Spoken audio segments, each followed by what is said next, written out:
Hey, you got time for a beer? I know I do. Welcome to my show. My name's Jake. It's not Thursday today, but that's okay. You can find me at tubajake_69 on Untapped, YouTube, Twitter, and Instagram. Tell me your stories. I like to hear stories, especially if they involve beer. I try to make this like we're hanging out. Um, I tell a story, you tell a story. It's a good time. The beer I've got today is Pomegranate Flamingo Fruit Fight. It's a session sour ale with pomegranate by Bell's Brewing Company. It says the epic battle royale concludes with our flamingos punching with pomegranates. This tart fruit ale goes straight for the taste buds with a dry finish and fruity notes. It might take 6 rounds or a 6-pack to decide who's the champ. I know I like pomegranate, so this should be pretty good. Yeah. So what I'm expecting is something kind of light, but also pretty pink. What else is neat about this one? I do like these ones because they got the neat bottle cap that goes with them, with the flamingos on it. I think that's kind of cool. So let's see. Interesting bit about pomegranate. They use it to make a simple syrup, and then they put other junk in, well, probably just water in there, and that's where you get grenadine from, which is why it sounds like grenade, because it looks like a pomegranate, or pom, which is apple, actually, which is weird. But, yeah, grenade and grenadine, and the reason they called grenades is because they look like pomegranates, so the grenadine. It's not as pink as I was expecting, but that could also just be the light in the room. Got this in my Boomer's cup. Most people won't know what that is, but if you were at Central, when I was at Central, it used to be in the Holiday Inn. That is not there anymore. So this place doesn't exist anymore, which kind of stinks. Yeah, so it should be sour, kind of light, which I was expecting. I've had dark sours before, which I do like an awful lot, from Bell's even.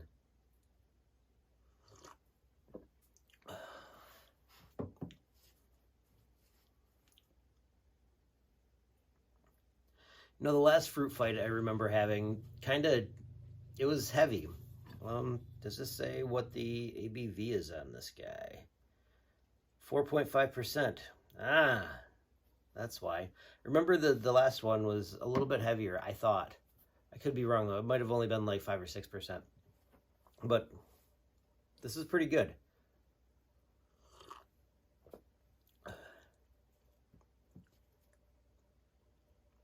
Sour, a little bit earthy. I've got a feeling that the earthy part that I'm tasting is actually coming from the pomegranate itself.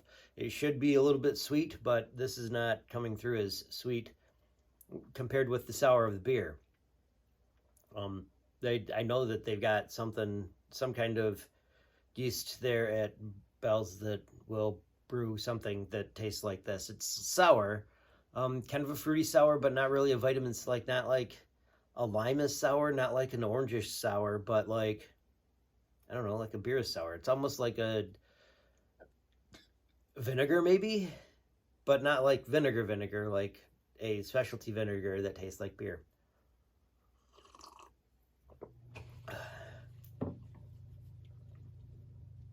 And this one in particular has a little bit of a pomegranate twist to it, but it's really light, because I don't know if you've ever noticed, but grenadine is very, very light, unless you put a big bunch of the syrup in, and then it's not as light. It's a little bit, it'll punch you right in the face as a syrup.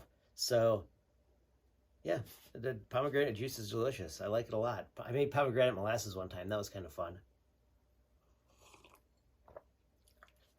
It's really, you just make a simple syrup. So like a cup of sugar, a cup of water, and you boil that until it's clear. And then you dump in your 16 ounces, I think, of pomegranate juice. and you boil that down until it's in half. And then once it's in half, then you got your pomegranate syrup. You boil a little bit more, and then you get molasses.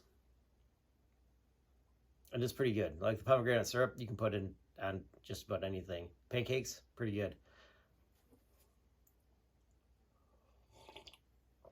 But the pomegranate molasses was for a pork tenderloin I was doing, which turned out pretty good. The molasses was molasses. It was cold outside, like, well, probably pretty close to this time of year, because I think I made it during Mardi Gras when my parents went down for one of my aunt's birthdays. But it was cold here, so molasses in January moves very slowly. But yeah, I probably just boiled it too long. It still tasted good.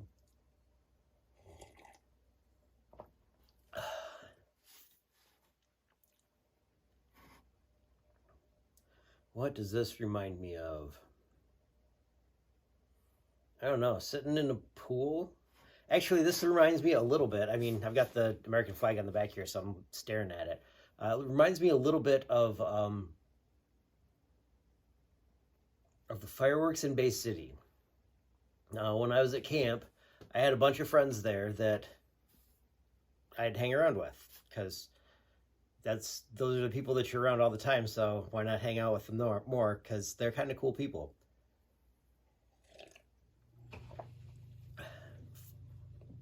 But one of the times that I was at camp, 4th of July fell on a Saturday.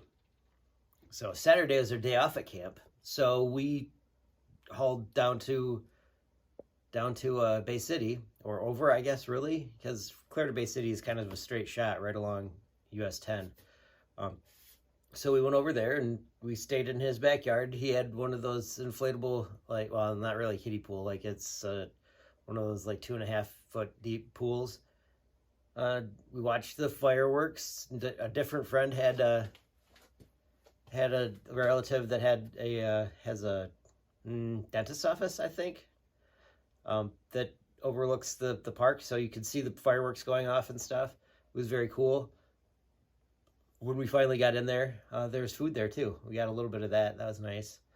But yeah, fireworks are fun. And then we went back to the guy's place and sat around in his pool and drank beers. And let's see, what did I have that night? Magic Hat number 9, which is a very nice, very fruited beer. And I like those a lot, but I haven't seen them in a while, probably because Magic Hat isn't distributing as far because of COVID. They're not making as much beer either. I think that they're back down to making number 9, and that's about it. At least I thought that's what I read recently. But very good stuff, Magic Hat number 9. So there was that one, and then also Oarsman, also by Bell's, which is also a sour beer. It's not as sour as this, not as sour as the Wild One. The Wild One's really good, and I've heard that they put it into bottles. If they could mass produce that, I would love it.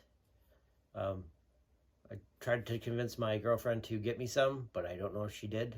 She actually went to the general store, and I asked her if she would, and I don't know if she did, because I really haven't seen her that much. Like an hour last night, which was awesome, but we were walking around the Grand Ledge Mire for like an hour, which was very cool, and I really like seeing her. But I'd like to see her more all the time. It would be best. But yeah, it was a good time.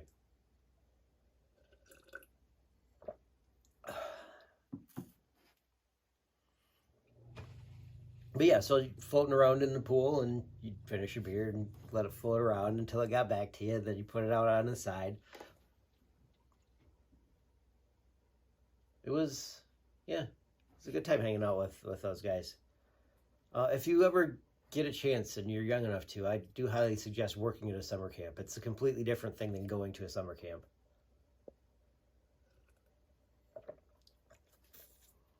You can ask Denver. He went to Rotary for years and years, probably still does, but he worked there for a year, maybe 2, and best summers of his life. You can ask him.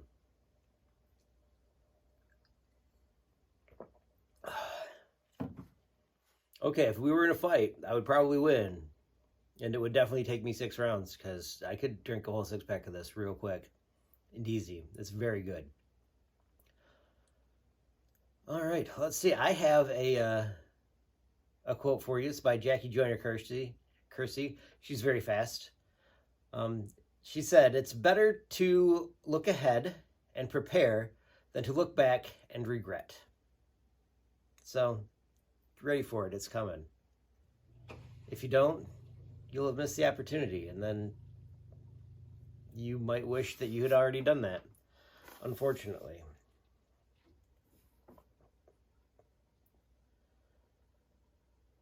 So anyway, you can find me on Untapped YouTube, Twitter, and Instagram, all at @tubajake_69. Yeah, tell me your stories. It'd be great to hear from you. I'd really like that. It'd be super fun. I'll see you next time. You got time for a beer.